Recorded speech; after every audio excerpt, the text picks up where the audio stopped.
Emotional well-being does not mean to be well all the time. It means to be well with your emotions, no matter what they are.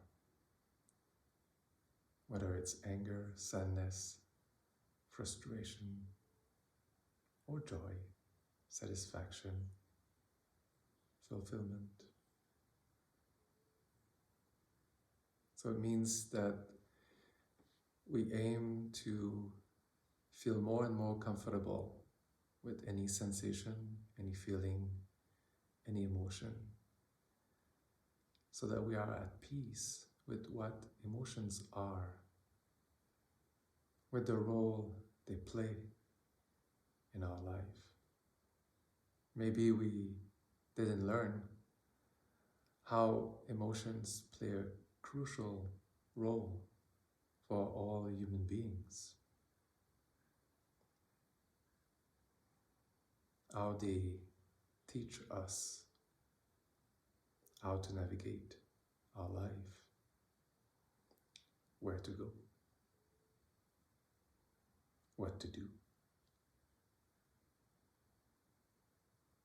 So, by cultivating this quality of presence, this receptivity, we learn to welcome and to trust that each sensation, each feeling, each emotion is here for something. Why is it so difficult to do that? To welcome our emotions, to accept them as they are, as they show up. Well, maybe the main reason is that most of us, when we were children, our parents often denied our emotions, told us to repress them, to hide them. Maybe they were angry when we were sad.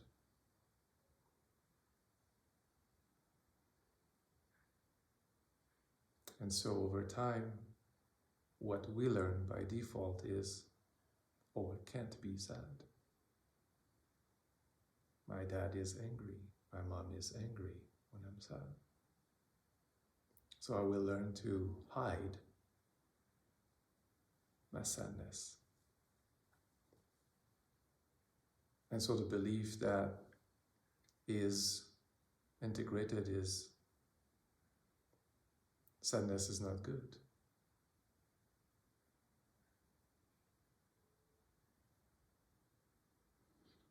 I must force myself not to be sad, to put a mask, to pretend that sadness doesn't exist or is not important.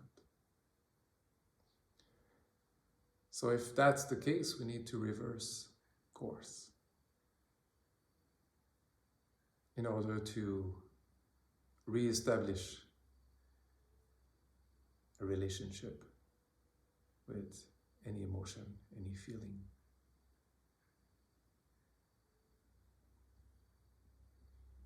So my proposition is that maybe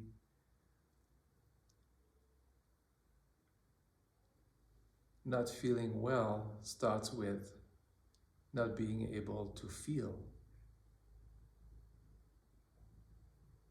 And eventually we feel well at feeling.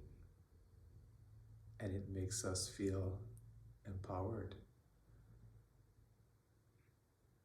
in our power. Because emotions are energy. Most of us know that now. There's a lot of energy when there are emotions. When there is a storm outside, when there is a volcano erupting, it's a lot of energy. It's a lot of power. I would assume that anyone wants to be in their power. Often people say, I want to be in control of my life. Do we want to be in control, or do we want to ride on the wave of energy that is given by emotions? There's a limit at our capacity to be in control. Like the captain of the boat on the ocean cannot control the storm, cannot control the waves, cannot control the ocean. But the captain of the boat can decide to go right or left, can make decisions so that the boat ride with the waves, not against the waves, with the waves. So how can we learn to ride with our emotions? To let our emotions guide us, inform us. Is it right or left? Is it time to stop or time to continue moving forward? Is it time to rest? Is it time for action? So my suggestion is to start with really small steps, the easiest ones. To start with your sensations. The sensation of hunger. When you receive it, can you receive it and be like, oh, I'm gonna serve you, sensation of hunger. Let's go to the kitchen. Let's have a snack. Sensation of thirst. Let's go get a glass of water. So by starting with the smallest sensations, the easiest ones to recognize, we practice this connection between our consciousness and the sensations, feelings, and emotions that arise. One day at a time, one sensation at a time, one feeling, one emotion at a time, starting with the easiest one to receive and to welcome. And eventually, the ones that are more difficult to welcome, like, for example, if our sadness was repressed, was denied when we were a child. Next time sadness comes, I practice the same as when the sensation of hunger comes. Hi, sadness.